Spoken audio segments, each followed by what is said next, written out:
माधव श्री हरे कृष्णा. सगळ्या भक्तांचं स्वागत आहे आजच्या आपल्या साप्ताहिक कार्यक्रमामध्ये. आजच्या विशेष कार्यक्रमामध्ये आपल्या सगळ्यांचं हार्दिक स्वागत आहे. आज मी गीतेमध्ये भागवतामध्ये काही ग्रंथ वाचताना वेगवेगळे टॉपिक माझ्या मनात आले, त्या म्हटलं चला आपण एक टॉपिक घेऊया. आजचा टॉपिक थोडासा एकदम सिरियस टॉपिक आहे, हॉरर आहे आणि त्याबरोबर आपल्याला बऱ्याच काही गोष्टी शिकण्यासारख्या आहे. तर आजचा टॉपिक असणार आहे भूत प्रेत कुठे असतात आणि ते कोणाला पकडतात आणि त्यापासून कसं वाचू शकतो, भूत प्रेत आहेत का नाही याच्याबद्दल आपण आज चर्चा करूया. तुम्ही म्हणता अचानक असं भूत प्रेत तुम्ही का बरं विषय निवडले? तर हे विषय मी नाही निवडले, तर भगवान कृष्ण गीतेमध्ये 2 ठिकाणी वर्णन करतात आणि श्रीमद भागवतामध्ये याचा प्रसंग भूत प्रेताचं वर्णन 5 ते 6 वेळा येते. भगवद्गीतेचा एक श्लोक फेमस आहे, देवव्रत देवाना पितृयांते पितृया भूतयांती भूतेजा देव आपलं यद्याजी अपिमाम. भगवंत काय म्हणतात, जो देवतांची देवव्रता देवाना पितृयांती पितृजा भूतयांती भूतेजा मध्याजी अपि माम. जो देवतांची पूजा करतो तो देवलोकात जातो, जो पितरांची पूजा करतो तो पितृलोकात जातो आणि जो भूतांची पूजा करतो तो भूत योनीत प्राप्त करतो. आणि शेवटी भगवंत म्हणतात की जो माझी पूजा करतो तो माझ्या लोकात येतात. इथं श्लोक नाही, तर श्रीमद भगवद्गीतेमध्ये भगवंत 17वा अध्याय श्लोक नंबर 4 मध्ये ते म्हणतात की प्रेताना भूतगणस अन्यो यजंत तामस जनाहा. 17व्या अध्यायाच्या श्लोक मध्ये म्हणतात जे तामसिक वृत्तीचे लोक आहेत ते कोणाची पूजा करतात? भूत प्रेतांची करतात. आणि त्या केल्यानंतर त्या तामसिक वृत्तीचं श्लोकरा तात्पर्यामध्ये खूप सुंदर विश्लेषण करतात. योतपर्यंत तुम्ही म्हणता गीतात आहे, पण गीतेबरोबर श्रीमद भागवतामध्ये श्रीमद भागवताच्या 3रा स्कंद अध्याय 10 श्लोक नंबर 29 मध्ये सुखदेव गोस्वामी राजा परीक्षितला म्हणतात, जेव्हा ब्रह्माजीने सृष्टी निर्माण केली त्या सृष्टीमध्ये सत्वगुणाचे काही, रजगुणाचे आणि तामसिक वृत्तीचे, जेव्हा देवता सिद्ध चारण यक्ष राक्षस गंधर्व भूत प्रेत यांची जेव्हा त्यांनी उत्पत्ती केली तर त्यावेळेस ब्रह्माजीने स्पेशली भूत प्रेतांची पण उत्पत्ती केलेली आहे. याचं वर्णन श्रीमद भागवतात 3रा स्कंद अध्याय 10 श्लोक नंबर 29 मध्ये वर्णन करतात. त्याच्यानंतर श्रीमद भागवताच्या 3रा स्कंद अध्याय 14 श्लोक नंबर 23 आणि 24 मध्ये तिथे चरंती यस्य भूतानी भूत शानी चरानीच, म्हणजे इथे भूत जे आहे ते सगळीकडे चरंती करतात. आणि इथपर्यंत नाही, तर श्रीमद भागवताच्या 10म स्कंदामध्ये सुखदेव गोस्वामी राजा परीक्षितला या भूत प्रेताचं वर्णन कुठे करतात? पुतनेचा वध झाला, तर पुतनेच्या वधाच्या पहिले राजा परीक्षितच्या मनामध्ये जेव्हा पुतना सांगत होते त्यांना भीती वाटली. त्या सुखदेव गोस्वामी म्हणतात यस्य श्रवण, भगवंताचं नाम कीर्तन जिथं होतं तिथं भूत प्रेत अजिबात टिकत नाही. म्हणून तिथे मी काय वर्णन केले, श्रीमद भागवत 10वा स्कंद अध्याय 6वा श्लोक नंबर 27 तिथे एक शब्द आलाय भूत प्रेत पिशाच, हा शब्द आलेला आहे. म्हणजे भागवतामध्ये आणि आणखीन डिटेल्स मध्ये पाहिजे असेल तर महाभारतामध्ये भूतांच्या बऱ्याच स्टोऱ्या आहेत, ते आज मी घेणार नाही. आज मी भूत प्रेत काय आहे आणि ते चांगले का वाईट याच्याबद्दल आपण चर्चा करण्याचा प्रयत्न करू. शास्त्रामध्ये एवढं रेफरन्स आहे आणि म्हणून बरेच वेळा आपण बघतो की लोक देवाला कधी मानत नाहीत. म्हणजे कलियुगामध्ये लोक देवाला एवढं मानत नाही, देवावर विश्वास ठेवत नाही. जे शिकलेले सवारले लोक कोणी असो, पण भूतावर विश्वास ठेवतात त्यांचा. बाकी कोणावर विश्वास असो पण असो, पण भूताला ते घाबरतात. म्हणजे तुम्ही भूताला घाबरतात याचा अर्थ भगवंत आहे बरं. आणि त्याने किती डिंगे हाकल्या आणि त्यांना म्हटलं चल सामच्या भूमी, त्याची चड्डी पिवळी होऊन जाते. म्हणजे हे निस्ते वरचीवर पोकळ गप्पा मारणारे असतात ना, ते भूत. म्हणून शास्त्रामध्ये इथं वर्णन केलेले. तर याची भूत नेमकं काय असतंय, तर भूताच्या पहिला जो प्रश्न विचारलेला आहे याच्यामध्ये भूत नेमकं काय असतं, तर भूत आपल्या पंचमहाभूताची बॉडी असते, 24 तत्वाची बॉडी असते. त्याच्यामध्ये पंचमहाभूताचं हे शरीर असतं. याला काय म्हणतात? शरीराला भूत म्हणतात. भगवंत सर्व भूतानी सर्व गता किंवा समूह सर्व भूतेषु, मनुष्याला पण भूत म्हटलं जात आहे. त्या भूतापेक्षाही भयंकर भूत हे असतं. जसं पंचवटीमध्ये पलीकडच्या साईडला एक स्त्री आहे, ती डेड बॉडीच्या आतमध्ये तूप घालून नका त्याचे 10 संस्कार करतात. दिसायला खूप चांगले आहेत आणि खूप शिकल्या सवरले. ते ऑफिसर होते, पण तिथं कराय कोण नव्हतं म्हणून ते स्वतः उतरायच्या.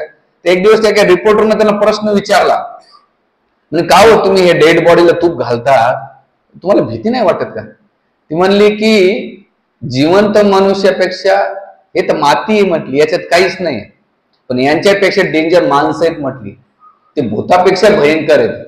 म्हणून तिला ह्या डेड बॉडीची भीती वाटत नाही, तेवढी भीती आहे जिवंत माणसाची भीती वाटते. कारण की त्याच्या मनामध्ये काय घुसलेलं असेल काही सांगता येत नाही. म्हणून भूत प्रेत, भूताचे 3 अर्थ होतात. एक पहिला अर्थ म्हणजे जी सुजीव सृष्टी आहे त्याला भूत म्हटल्या जाते. दुसरं भूत म्हणते, आपण म्हणतो ना काळ शिकवला जात ना, भविष्यकाळ, वर्तमान काळ आणि भूतकाळ. भूतकाळ तुम्ही ऐकलं असं ना. भूतकाळ या शब्दाचा अर्थ काय? माग झालेला किंवा आपल्याला सोडून गेला त्याला भूत म्हटल्या जाते. पहिला अर्थ कोणता? मनुष्यासाठी. दुसरा अर्थ काय? काळ. आणि तिसरं भूत कोणतं आहे? जे सगळ्यात महत्वाचं, याला म्हणतात भूत. भूत कोणतं? जे सूक्ष्म बॉडी, जसं पंचमहाभूताची जी बॉडी असते ती निघूनंतर सूक्ष्म बॉडी असते.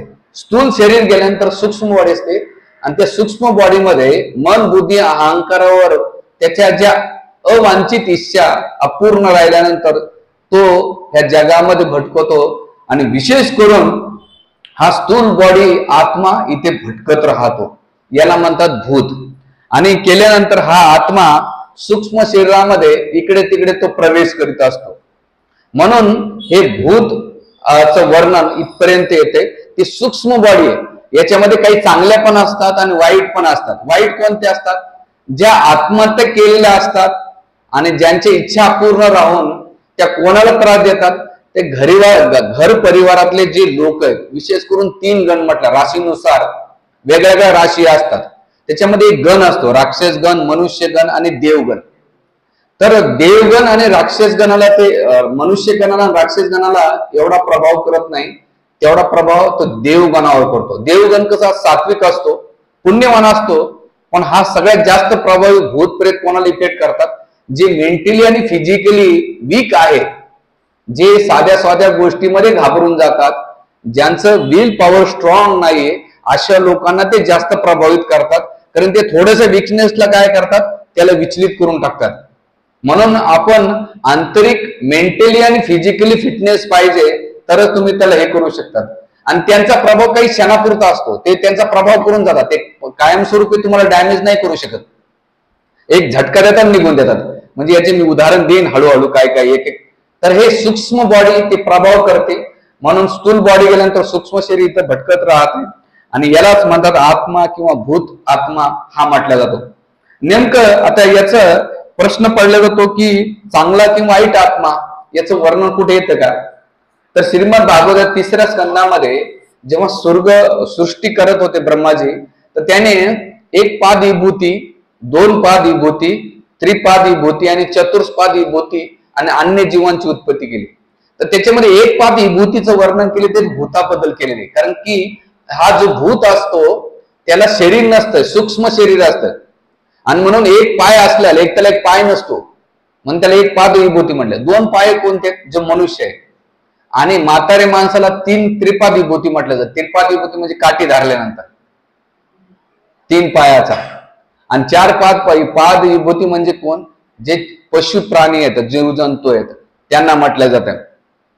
तर त्यामध्ये 1 पाद विभूतीचं वर्णन त्याच्यामध्ये सुखदेव गोस्वामी राजा परिषदेला वर्णन करताना म्हणतात की जे 1 पाद विभूतीने ते कोण आहेत? भूत प्रेत आहेत.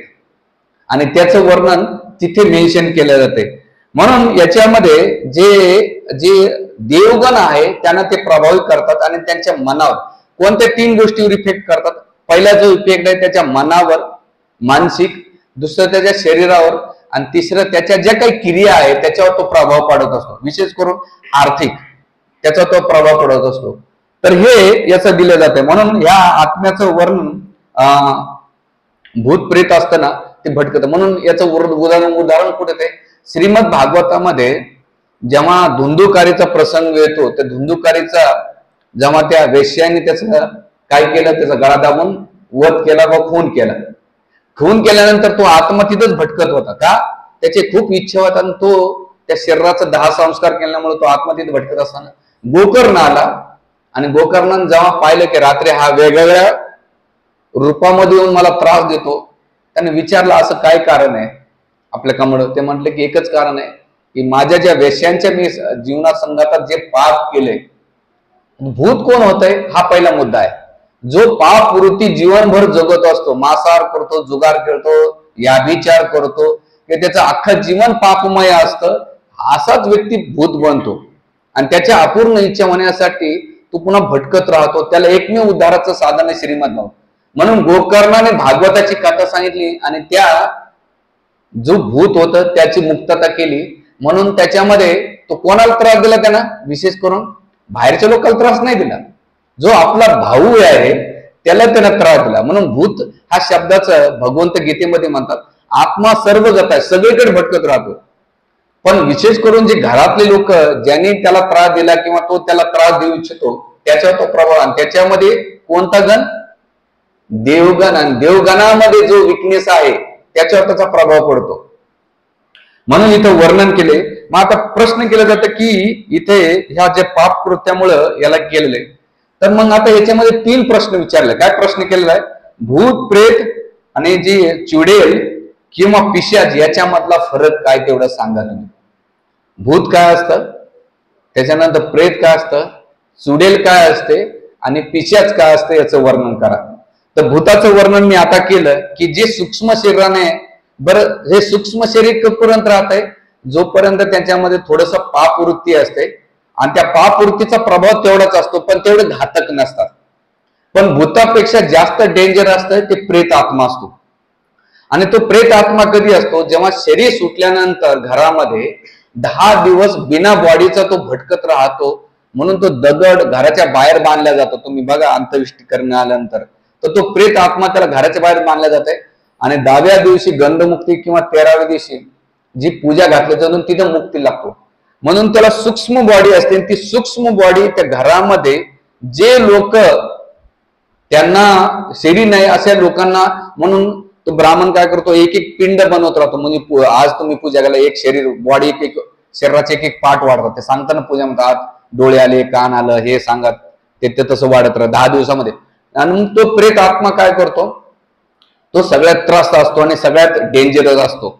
म्हणून असा प्रेत आत्मा तो जोपर्यंत त्याचे अंत्येष्टी संस्कार शास्त्रसुक्त पद्धतीने होत नाही आणि त्याच्यामध्ये तो जास्त पापी असेल, दुराचारी असेल, तो सगळ्यात डेंजरस असतो. आणि तो प्रेत आत्मा अंत्येष्टी केल्यानंतर 10 दिवस राहतो. 10 दिवसामध्ये घरातल्या लोकांनी किंवा वर्षभरात जी पूजा काढली जाते त्याच्यातून एक एक पुण्याच्या साठ्यामुळे तो पापातून मुक्त होतो. तेव्हा त्या प्रेत आत्मातून भटकत राहतो. म्हणून प्रेत आत्माचं वर्णन शास्त्रामध्ये याचं डिटेल्स केलेले. आणि हा प्रेत आत्मा काय करतात? विशेष करून ते काही जागा स्पेसिफिक पकडतात. एक तर पिंपळाचं झाड, वडाचं झाड किंवा जुन्या पडक्या विहिरी किंवा अशा ठिकाणी सारखे ऍक्सिडेंट्स होतात किंवा काही लोक रस्त्यातून पडून जातात किंवा काही घरामध्ये जे बंद घर असतात किंवा ज्या ठिकाणी आत्महत्या केलेली असते किंवा अशा ठिकाणी जिथे सगळ्यात जास्त घाण असते त्या ठिकाणी हा निवास करतो. त्याचा निवासाचं स्थान आचार्य सांगतात किंवा ग्रंथकार सांगतात की 4 ठिकाणी असतात. विशेष करून जे आणि त्यांचा वेळ जो ताकदीचा वेळ असतो ना प्रेतांचा, रात्री 9 ते पहाटे 3 पर्यंत जास्त ऍक्टिव्ह होतात.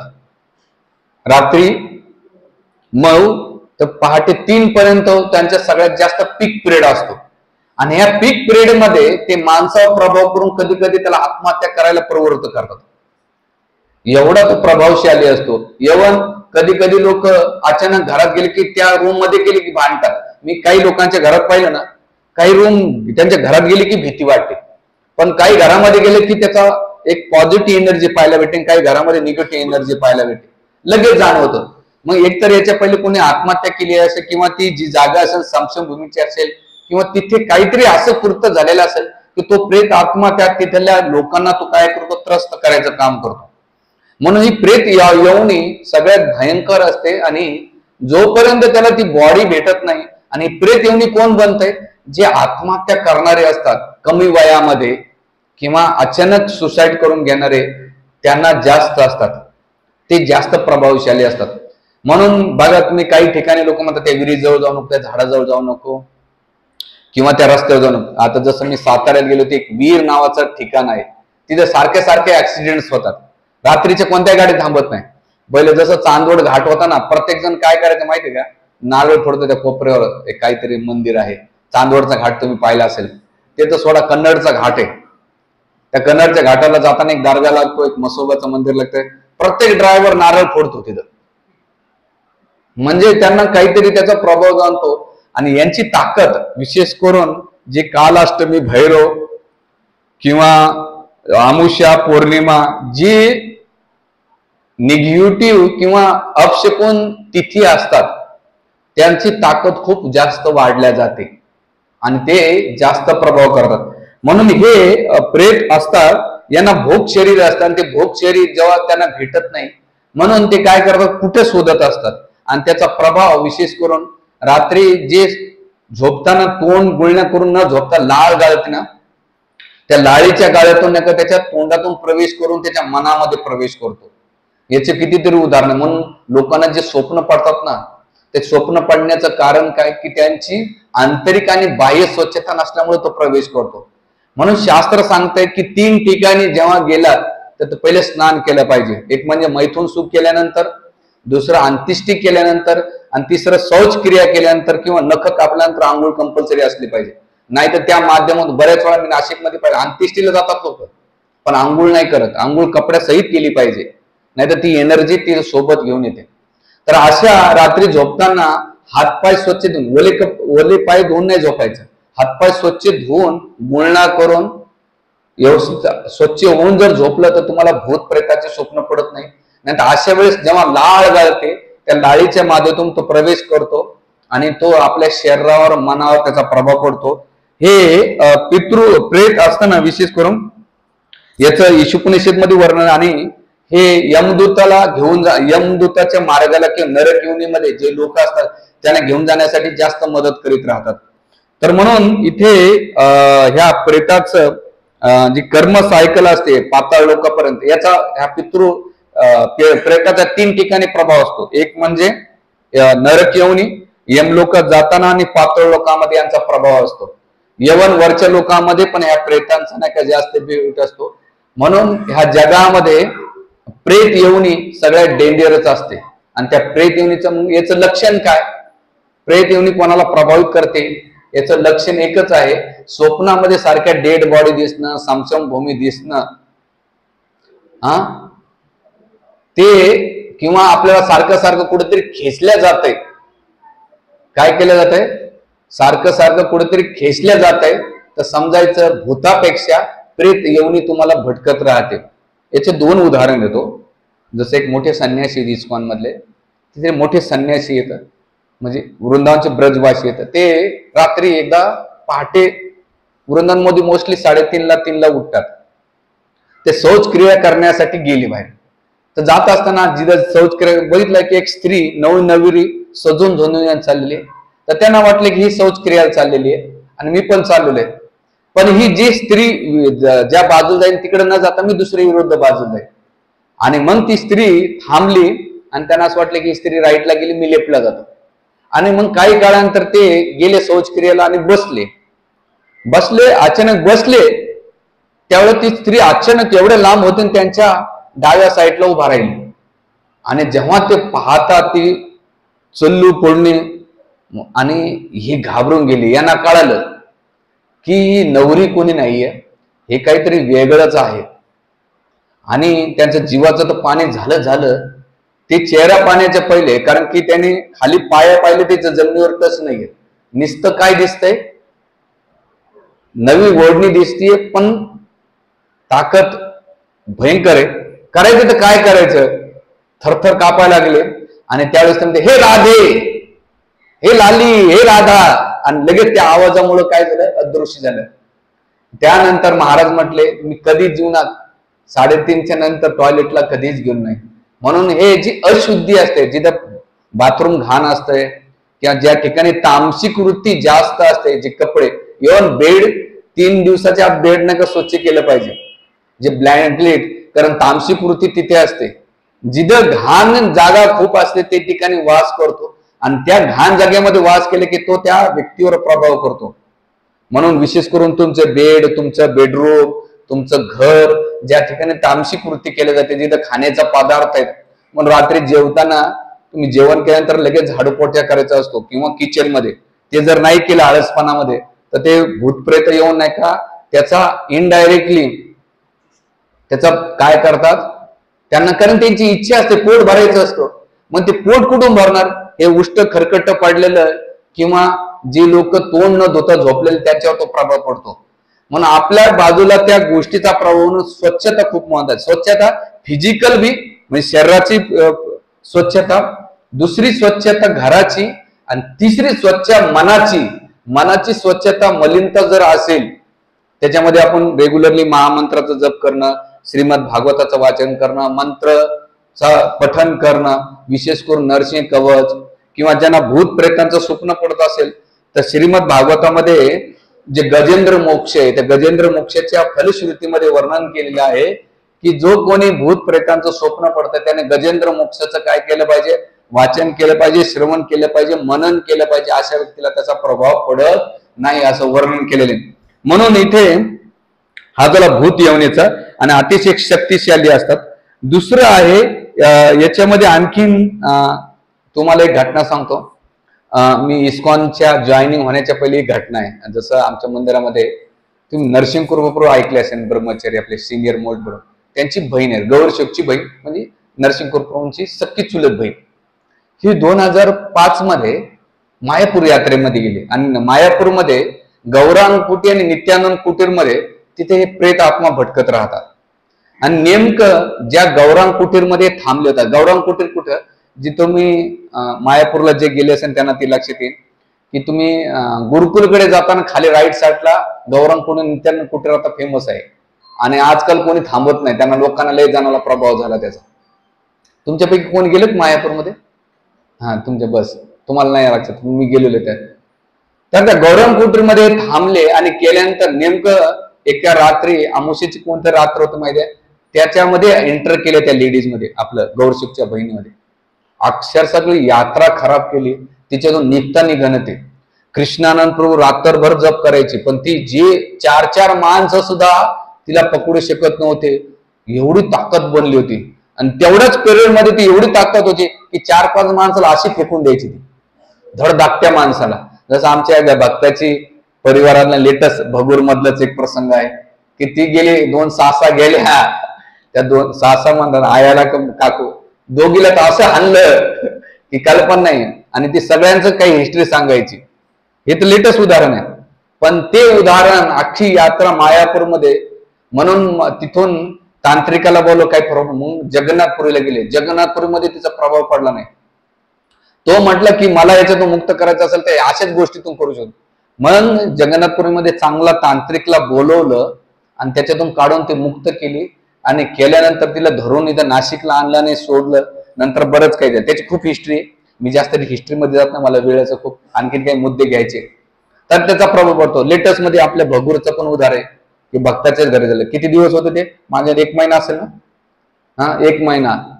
कारण ते हे जीन किंवा हे प्रेत त्याच्यामध्ये एंटर करून जे आहे त्याच्या प्रभाव पडून त्याच्याकडून जे अवांछित इच्छा आहे ते पूर्ण करतो, किंवा ज्याच्याबद्दल ज्याचा रंच आहे त्याच्यावर त्याचा जास्त इफेक्ट होतो. म्हणून आपण याला साधारण शक्ती नका समजू, ती तुम्हाला मान्य करा नका करू, ती तुम्हाला लोक म्हणतात अरे आधुनिक युग आहे, विज्ञान कुठे गेलंय. नाही भाऊ, पहिले खेडेगावात लोक येड्यात काढायचे बा, इथं तिथं. सगळ्यात जास्त भूतप्रेत नाशिक मध्ये येतं, म्हणजे शहरामध्ये असतं. कारण आत्महत्या कुठं होतात, ऍक्सिडेंट किती होतात, कितीतरी अतृत्म भटकत राहतात रात्रचे, आपल्याला काही माहित आहेत का? खेडेगाव तर आपल्याला माहित असतो, पण जास्त सिटीमध्ये असतात. म्हणून कधीच रात्रचा जास्त प्रवास नाही केला पाहिजे. आणि रात्रचं भूतासारखं, म्हणून लोक म्हणतात भूतासारखं जागलं नाही पाहिजे. कारण बघा संध्याकाळी 7-8 वाजले ना, काही लोकांच्या मनात भूत शिरतंय का, तर त्या प्रेत त्यांना कोण मदिरा पान करायचं असेल, मांसाहार करायचा असेल, याभिचार करायचा असेल, पुरुष असेल, तर काही लोकांच्या शरीरामध्ये तर प्रवेश करून तो भोग घेण्याचं काम करतात. बघा काही लोक लय मांस खातात संध्याकाळी, काही लोक खूप दारू पितात, काही लोक खूप या विचार करतात. मग ते पुरुषामध्ये एंटर करेल किंवा स्त्रीमध्ये करेल काहीच भरोसा नाही. आणि मग त्याची इच्छा पूर्ण होस तर तो वेगन. आणि मग कधी कधी लोक वाटतात अरे असं का वागतो हा, तर त्याचा दोष नसतो, त्याच्यामध्ये कोणीतरी एंटर करून त्याच्याकडून ते कार्य करून घेत आहे. म्हणून अशा वेळेस जे मांसाहारी करणारे आहेत, नशापान या विचार करणारे किंवा जुगार खेळणारे, अशा लोकांपासून समजायचं हे भूत प्रेताचाच कुठेतरी याचा प्रभाव झालेला आहे. आपल्या भाषेमध्ये त्याला करणी म्हणतात किंवा जादूटोना असं म्हटलं जातं. त्याचा ब्लॅक मॅजिकचा मी प्रवचन पुढच्या वेळेस घेणार, आज भूत प्रेताबद्दल घेणार आहे विशेष करून. म्हणून हा भूत प्रेत. आणि तिसरे पिशाच म्हणजे जे पापमय आत्मा असतात, ह्याच याच्यामधले कॅटेगरी. तो पापमय आत्मा विशेष करून पिशाच काय करतात, त्यांना सूक्ष्म बॉडी असते पण ह्या प्रेतांपेक्षा जास्त पॉवरफुल असतात पिशाच. म्हणून पिशाच माग लागतो, म्हणा अरे पिशाच्या माग लागलेला आहे किंवा पिशासारखं येड्या पिशासारखं करतो. तर हे पिशाच त्याच्या मनावर आणि शरीरावर बुद्धीवर एवढे हॅवी होतो की त्याला काहीच कळत नाही मी काय करतो काय नाही करत. तर याचं वर्णन इथं केलं जातंय. म्हणून हे जे पापमय पिशाच असतात विशेष करून शिवजींचे पार्षद आहेत आणि समशमभूमीत जास्त निवास करतात. म्हणून रात्रीच्या वेळेस नाही का यांचा जास्त प्रकोप होत असतो, म्हणून प्रत्येकानं राहिलं पाहिजे. मग आता प्रश्न पडला जात कुठे राहतात हे जास्त, की एकतर अपवित्र ठिकाणी राहतात, जिथं घाणेरड शरीर आणि मन आहे त्या ठिकाणी त्याचा निवास केला जातो. म्हणून इथे तामसिक जास्त झोपणे किंवा त्याच्यानंतर लाळ हे त्याचं मी वर्णन केलं. किंवा जो तामसिक गुणामध्ये संलग्न असतो त्याच्यावर जास्त तो कार्य करतो. म्हणून हे तामसिक लोकांपासून आपली जी तामसिक वृत्ती आहे त्याला कमी करून आपण कोणत्या वृत्तीत गेलं पाहिजे, सात्विक गेलं पाहिजे. सात्विक वृत्तीच्या वरती कोणतं आहे, विशुद्ध तत्वामध्ये जाऊन त्याच्यातून आपण मुक्त होऊ शकतात. आता मग त्याच्यानंतर काय करतात हे, तर ते म्हणतात की भूत प्रेत पिशाच असतात, यांचं कार्य काय करतात, हे कार्य काय करतात नेमकं, तर एकच कार्य करतात, हे अतृप्त कार्यामध्ये संलग्न राहतात. आणि अतृप्त असल्यानंतर जे जीवात्मा अतृप्त आहेत त्यांच्यामध्ये प्रवेश करून त्यांची इच्छा पूर्ण करतात. आणि म्हणून मग त्या कोणत्याही इच्छा असो, म्हणून तुम्ही खेडेगावात कधी गेलात नंतर रात्रीचे भात शेतामध्ये घेऊन जात नाहीत का बरं, घेऊन गेलं तर त्याच्यामध्ये काय टाकतात, कोळसा टाकतात. माहिती इकडे नाशिकला आहे का नाही माहित नाही. म्हणून भात असतो ना, अंत्यविधी झाल्यानंतर सुद्धा जेव्हा काही द्यायचं असेल तर भात बांधून देतात. का देतात, कारण तिथले जे प्रेत आत्मा आहेत त्यांना तो भात पाहून तिथे एक मराठीमध्ये म्हणे असतील ते सीते जमतील, तर त्याच्यावरती मन आलेली आहे, असतील सीते तर जमतील भूते. म्हणून भात बांधून दिला जातो. भात बांधण्याचं कारण काय, एक तर पैसा चिटकायला, नाहीतर जे अतृप्ती असतात त्यांना तिथे टाकण्यासाठी. आणि मग त्या शीतांचा तो काय करतात, भोग घेतात. पिंड करताना सुद्धा भाताच्याच कणक्याच पिंड केला जातो, कारण की ते प्रेत. म्हणून कावळा काही ठिकाणी स्पर्श करतो, काही नाही करतो, त्यासाठी ते भूत दिलं जातं. आणि विशेष करून तांदळापासून जी दारू बनवली जाते, आता इकडे बनतात मला माहित नाही, पण इथं जे काही मी वाचलं त्याच्यातून, तर त्या तांदळाच्या वृत्तीच्या मध्ये त्याच्यामध्ये जास्त प्रवेश करण्याची शक्यता असतात. आणि त्याच्या माध्यम म्हणून रात्रीचा, म्हणून जे भात कारण बंगालमध्ये सगळ्यात जास्त जादू ब्लॅक मॅजिक एकतर आसाममध्ये कामाख्या देवीची केले जाते, तर हे केले जाते. म्हणून ह्या लाळ माध्यमातून प्रवेश करून त्यांची कामवासना इच्छा भोग पूर्ण करण्याचं काम हे भूत प्रेत करीत राहतात. म्हणून रात्री कधी आपण जेवताना एकतर जेवण झाले की ब्रश केला पाहिजे, आपल्या हिरड्या स्वच्छ असलं पाहिजे आणि गुळणा करून स्वच्छ गुळणा करून आपण झोपलं पाहिजे. नाही तर लाळ ज्याची अशुद्धी असते ती लाळ गळले की प्रवेश करतो आणि मग तुमच्या शरीरावर हवी होतो, याचं कार्य. त्याच्यानंतर मग प्रश्न केला जातो, भूत प्रेत एका व्यक्तीला पकडतात आणि मग सर्व परिवारातून ते कार्य करून घेतात, किंवा एकाच परिवारामध्ये एका व्यक्तीला किंवा सर्व परिवाराला त्याचा प्रभाव होतो या भूत प्रेतांचा, तो होतो. तर मग कोणाला पकडतात, तर ज्योतिषशास्त्रामध्ये जे काही वेगवेगळ्या राशीमध्ये जी रास त्या काळामध्ये त्या राशीनुसार त्या गणानुसार त्यांच्यावर त्याचा प्रभाव पडत असतो. आणि त्याचा प्रभाव पडल्यानंतर त्यांच्या जीवनामधले 4 नुकसान होतात. एक पहिलं नुकसान असतं शारीरिक नुकसान, दुसरं नाही, मानसिक एवढी हेवी होतात की ते चांगलं वाईट काहीच करत नाही. तिसरं नुकसान आहे, एकतर ऍक्सिडेंट करण्याचं काम करून घेतात, डायरेक्टली इनडायरेक्टली, किंवा रस्त्यावर गाडीला ठोकणं किंवा कोणीतरी समोरच्याला ठोकणं, हे त्यांचं काम असतं. चौथं, तुमच्या घरामध्ये पैसा आला, तो पैसा कधी टिकत नाही. जेवढ्या स्पीडमध्ये येतो तेवढ्या स्पीडमध्ये तो काहीतरी घेऊन जातो पैशाला. बघा काही लोकांच्या जीवनामध्ये, लोक म्हणतात महाराज आम्ही, म्हणून खेडेगावात काय करतात, हिंगणबेट नावाचं एक फळ असतं, काय म्हणतात माहित नाही, आमच्या मराठवाड्यामध्ये हिंगण असं पिवळ्या कलरचं असतं हिंगणबेट. तर मला लहानपणी आठवतं आमच्या शाळेमध्ये गावामध्ये, तर एक बाई असायची की कोणाच्या घरातलं पीठ असतं ना, ते रात्रचं पीठ अमावस्येला सगळ्यांची पीठ गायब करायचं. अजून बी आहे खेडेगावात, तुम्ही एवढं साधं सोपं जाणार. म्हणून ते पीठ गायब होणं म्हणून त्या लेडीज काय करतात, एकतर बिब्याचं फळ किंवा हिंगणबेटाचं फळ त्याच्यामध्ये टाकतात. ते टाकलं ना ते पीठ नाही जात. किंवा काही जणांच्या भाकरी, तुम्ही भाकरी करीत राहता एक साईडला, पण तुमच्या भाकरी गायब होतात तुम्हाला बी कळत नाही. असे पॉवरफुल असतात. विशेष करून ज्यांच्या घरामध्ये चिकन मटन मासले होतात, त्याच्याकडे तर तो जास्त म्हणतो अरे अशी मेजवानी भेटणार.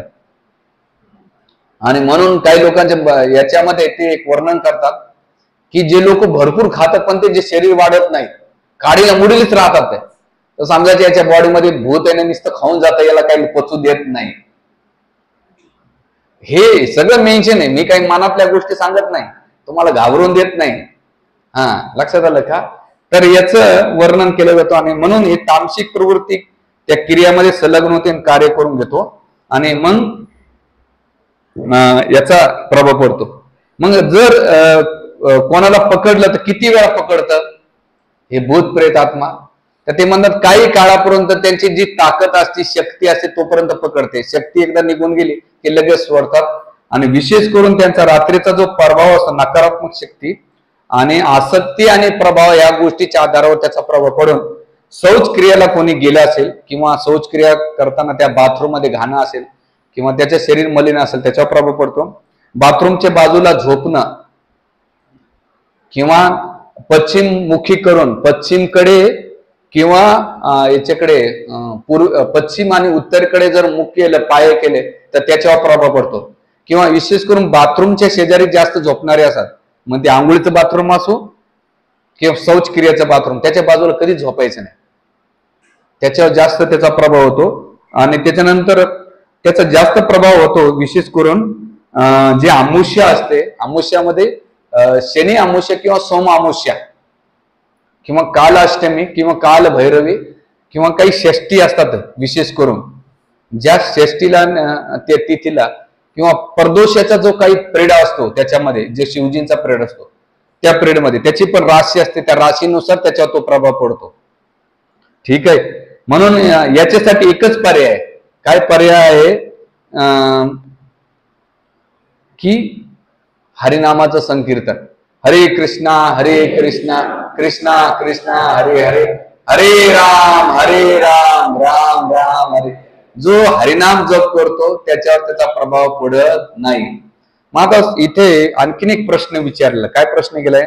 स्वप्नामध्ये भूत प्रेत पिशाच यांचा प्रभाव कशा प्रकारे पडतो आणि ते काय येतात, त्याचं कारण सांगतात. एकतर तुमची मागच्या जन्मातलं पाप कर्मामुळं ते तुम्हाला येत आहे, पहिलं कारण सांगतात, पाप कर्मामुळं. दुसरं कारण सांगतात की तुमचं जीवन एवढं तामसिक वृत्तीचं आहे, त्यामुळे त्याच्या शरीरावर आणि मनावर त्याचा प्रभाव पडतो आणि मनामध्ये सुद्धा जास्त असतो. आणि म्हणून ते म्हणतात की स्वप्नामध्ये पडण्याचं कारण असं की जो कोणी घरात कोणी वारलेला असेल आणि त्याच्या बॉडीचा अंत्येष्टी संस्कार कोणी केले नसेल आणि मग तो कुठेतरी तीर्थयात्रेला गेला किंवा घरातून निघून गेला, लुप्त झाला आणि त्याचं अंत्येष्टी नाही केलं, तो आत्मा भटकत राहतो आणि घरच्या लोकांच्या स्वप्नामध्ये येऊन सांगतो की मला मुक्तता करा. म्हणून त्यासाठी शास्त्रामध्ये एक नियम आहे, जर एखाद्याची बॉडी नाही आपल्याला भेटली तर कुशाग्राची बॉडी बनवायची असते. आणि त्या कुशाग्र बॉडीचं काय करायचं, त्याच्यामध्ये तो प्रेत आत्मा आव्हान करायचं असतं मंत्राद्वारे. आणि मंत्राद्वारे आव्हान केल्यानंतर त्या कुशाग्राच्या बॉडीमध्ये त्याची अंत्येष्टी करायची असते. अंत्येष्टी एकदम शास्त्रसुक्त पद्धतीने अंत्येष्टी करायची. ती केल्यानंतर त्याची जी राख असते ती उचलायची आणि गंगेच्या पाण्यामध्ये काय करायची, विसर्जित करायचे. जेव्हा गंगेच्या पाण्यात विसर्जित केल्या जाईल तेव्हा त्या प्रेताला तिथून मुक्तता भेटते, अन्यथा मुक्तता भेटत नाही. नाही भेटली तो काय करतो, स्वप्नामध्ये, घराच्या कार्यामध्ये, त्याच्या व्यवहारामध्ये, शरीरामध्ये विशेष करून काही आजारी पडण्याचे लक्षण त्याच्यामध्ये त्याचा जास्त प्रभाव पडतो. म्हणून याच्यासाठी याच्यातून मुक्त व्हायचं असेल तर शास्त्र 4 गोष्टी सांगतात. पहिली गोष्ट सांगतात की याला सारखं सारखं स्वप्न पडत असेल, गजेंद्र मोक्षाची स्टोरी वाचली पाहिजे. दुसरं आहे नित्य नेमानं सकाळी ब्रह्ममुहूर्त उठून हरिनामाचा जप केला पाहिजे. हरे कृष्णा कृष्णा कृष्णा हरे हरे, हरे राम राम राम हरे. तुम्ही म्हणता कसं आहे, तर श्रीमद भागवताच्या दशम स्कंदामध्ये जेव्हा राजा परीक्षित सुखदेव गोस्वामी पुतनाचा कथा सांगत होते त्यावेळेस राजा परीक्षित घाबरून गेले. त्यावेळेस सुखदेव गोस्वामी म्हणतात राजा घाबरतो कुठं, ज्या ठिकाणी श्रवण कीर्तन केले जात आहे त्या ठिकाणी भूत प्रेत, डाकणी, चटणी, विनायकिनी अशा जे काही अघोरी वृत्त्याचे तर कोणताही प्रभाव नाही. आणि जे तुम्ही हरिनाम घेताय, अरे साक्षात भगवान कृष्ण आहे, तिथे भूत प्रेताचा काय प्रभाव पडणार आहे. म्हणून हरिनामाचा जप केला पाहिजे. दुसरं कारण सांगतात. तिसरे नरसिंह कवच किंवा सुदर्शन कवच किंवा नारायण कवच अशा कवचांचं नित्य नियमन पड. कोणते कवच? नरसिंह कवच, नारायण कवच, सुदर्शन किंवा राम रक्षा स्तोत्र किंवा हनुमान चालीसा. हनुमान चालीसामध्ये एक वाक्य आहे, भूत प्रेत निकट नाही आवे जब राम नावे, जब महावीर नाम सुनावे. म्हणजे नुसतं तुम्ही भगवंताच्या भक्ताचं नाव जरी घेतलं, जय बजरंगबली की जय, तरी घाबरून जातात ते. म्हणजे मारुती नावात किती ताकद आहे हनुमानाच्या नावात. तर विचार करता ज्या भक्ताच्या नावाचं एवढं घेतलं एवढी ताकद आहे, तर मग आपण भगवंताच्या नावाचा जप केला तर किती पॉवरफुल असेल. म्हणून 4 गोष्टी केल्या पाहिजे. कोणत्या?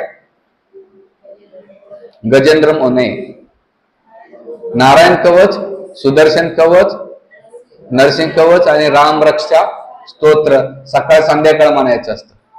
म्हणजे त्यासाठी दिलेले. आणि म्हणून जे आध्यात्मिक दुर्बळ आहेत आणि ज्यांचं शरीर वीक आहे त्यांचा प्रभाव पडतो, आणि वाईट कर्मामुळे आणि मागच्या जन्मामुळे त्याच्यावर त्याचा प्रभाव, याच्यातून तो मुक्तीचा हाच मार्ग आहे. पुढे जो आत्महत्या करतात त्याला भूत प्रेत व्यक्तीला पिशाची योनी जाते किंवा त्याचा काय होतं बा पुढे आत्महत्या केला तर, आत्महत्या केल्यानंतर तो आत्मा त्या घरामध्ये निवास करतो. आणि आत्महत्या केल्यानंतर जर त्याचं वय 50 वर्षाचं असेल आणि 30 वर्षे त्याची 20 वर्षे बाकी असेल आणि 30 वर्षात त्याने सुसाईड करून घेतलेलं असेल, तर 20 वर्षे मल्टिपाय 100 किंवा 1000 किंवा 1000 त्याच्या कर्मानुसार तेवढं त्या योनीमध्ये तो भटकत राहतो. म्हणून अशा योनी जर भटकत असेल ज्या ठिकाणी आत्मा किंवा बॉडी सुटलेली असते, म्हणून घरामध्ये 3 गोष्टी करायला सांगतात शास्त्र. एक तर ज्या ठिकाणी आत्महत्या केली किंवा डेड बॉडी ठेवलेली असेल अशा ठिकाणी दिवा लावायला सांगितला जातो. तुम्ही बघितलं असेल, मला माहित नाही इकडं, पण शास्त्रानुसार दिवा. का बरं दिवाला? दिवाना नाही का ते भटकत नाहीत घरामध्ये. दुसरं तुळस ठेवायला सांगितल्या जाते, तुळशीची सेवा करायला सांगितले. तिसरं गायीची सेवा. आणि चौथं गीता किंवा गरुड पुराण. गरुड पुराण का वाचले जाते? विष्णूचा आणि गरुडीचा प्रसंग त्याच्यामध्ये ह्या सगळ्या गोष्टी येतात. पण विशेष करून भगवत भक्तांनी गीता का वाचायची? तर शास्त्रामध्ये सांगितलेलं की जे भूत प्रेत किंवा ज्या अशा शक्ती असतात त्यासाठी 2रा अध्याय, 9वा अध्याय, 15वा आणि 12वा अध्यायाचं वाचन करायला सांगितले जाते. ह्या वाचन केल्यानंतर तो आत्मा तिथे भटकत नाही. म्हणून भागवत ठेवायचं असतं, गायीची सेवा करायची असते, आणखी तुळशीचं पूजन किंवा तिला हे केलं पाहिजे, गीताचं वाचन. म्हणून मी 10व्या 13व्या प्रवचनामध्ये 4 गोष्टी सांगत असतो. एक म्हणजे गंगा, दुसरा आहे गीता, तिसरा आहे गोविंद आणि चौथं गाय. याचं आपण नित्य नियमाने केलं तर ते. आणि अशा वेळेस 2 गोष्टी करायला सांगितलेल्या शास्त्रांना. एक तर गायीच्या गौऱ्या संध्याकाळच्या टायमाला धूर केला, त्याच्यामध्ये अग्निहोत्र यज्ञ केला. अग्निहोत्र म्हणजे गायीचं तूप, तांदूळ, बरेच जण करतात अग्निहोत्र यज्ञ. किंवा गौरीच्या तुम्ही गौरी पेटवून घरामध्ये सगळीकडे धूर केला तर त्या गौरीच्या धुरामुळे सुद्धा, गायीची गौरी बरं, नाही तर कोणती बी आणू नका. तुम्ही जर्सी गायीची आणता, म्हशीची आणता किंवा आणखीन कशाची तरी आणता, नाही चालत. गायी प्युअर गावठी गायची गौरी असेल तरच प्रभाव पडतो. किंवा गोमूत्र, ज्यांना वास्तुपूजा केल्यानंतर सुद्धा ती वास्तुपूजा इफेक्ट पडत नाही. आणि अन्नामध्ये जास्त भूतप्रेत प्रवेश करतात, म्हणून आपल्याकडे लोक दहाव्या तेराव्याला का जेवत नाहीत? त्याचं कारण असं की तो प्रेत आत्मा आपल्या मागे लागू नये म्हणून बरेच लोक जेवायचं टाळतात. किती चांगले मेनू असू द्या, मनाला लय कंट्रोल करतात. का बरं? त्याने कंट्रोल केलं असं नाही, त्या भीतीपोटं खात नाही ते. बाबा खाल्लं तर लागायचा, गुलाबजाम देऊन गेला तर काय, आणि अन्नाद्वारे तो जास्त प्रवेश करतो. मग शास्त्र म्हणतंय जर तुम्ही तिथे भोग न लावता भूतप्रेताला अर्पण केला जातो तर त्याचा प्रभाव पडतो. मग तुमच्या घरामध्ये जे अन्न शिजवलं जातंय आणि तुम्ही जर भगवान विष्णूला प्रसाद अर्पण नाही केला, काय ते म्हणजे यज्ञशिष्ट नसून तो मुच्यंते सर्व किल्बिसे भुजंते आगम पापा हे पचिंते आत्मकारण.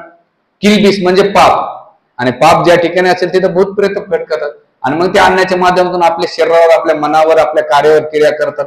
म्हणून आपल्याकडे जे काही होतंय पहिले कोणाला अर्पण केलं पाहिजे? भगवान विष्णूला अर्पण केलं पाहिजे. विठ्ठल रुक्माई, राधा कृष्ण किंवा सीताराम लक्ष्मी काही असो, फळं असो, काही असो, ते पहिले भगवान विष्णूला अर्पण करायचं आणि नंतरच स्वीकार करायचा. आणि हे केल्यानंतर त्याच्यातून त्या प्रेत आत्मा, तर हे मल्टीपाय त्याला शरीर भेटतं आणि तो भटकत राहतो. म्हणून त्याला मुक्त करायचं असेल तर एकच पर्याय आहे, विशेष करून परिवारातल्या लोकांनी 2 गोष्टी सांगितलेल्या, 3 गोष्टी. एक तर त्याला नेहमी तिलांजन देताना गंगेचंच पाणी अर्पण करायचं. दुसरं, वर्षभर भागवताचं वाचन करायचं, जे रक्ताचे नाते येते. आणि तिसरं, भगवंताच्या नावाचा जेवढा जास्त जप करेल तेवढं त्याची मुक्तता होईल. त्याचं उदाहरण आहे धुंदुकारीचं. त्या प्रेत आत्माला, त्या आत्महत्या करणाऱ्या व्यक्तीला मुक्तीचं साधन दुसरं कोणतंही नाही. म्हणून जेव्हा कधी 10व्या 13व्या केला जातो तर त्या पिंडामध्ये कोणता प्रसाद अर्पण केला पाहिजे? शास्त्र सांगतंय विष्णू प्रसाद जेव्हा तुम्ही अर्पण करता, विष्णू प्रसाद म्हणजे जे राधाकृष्णाचे विग्रह आहेत किंवा विठ्ठल रुक्माई असो, सीताराम लक्ष्मण, त्यांना पहिले भोग लावायचा आणि तो भोग त्या पिंडांमध्ये समर्पित केला तरच मुक्त होतो, नाही तर होत नाही, असं इथं वर्णन केलं जाते. म्हणून हे आत्मा, म्हणून 2 आत्महत्याचं वर्णन आहे. एक शारीरिक आत्महत्या, आणि जे मनुष्य जीवन भेटून सुद्धा भगवत भक्ती करत नाही असे जेव्हा शरीर सोडतात तर त्या भौतिक भोगामध्ये, इंद्रियतृप्तीमध्ये एवढे रचे पचलेले असतात तर त्यांना सुद्धा पुन्हा भूताचंच शरीर भेटते. म्हणून त्याला म्हणतात आध्यात्मिक आत्महत्या.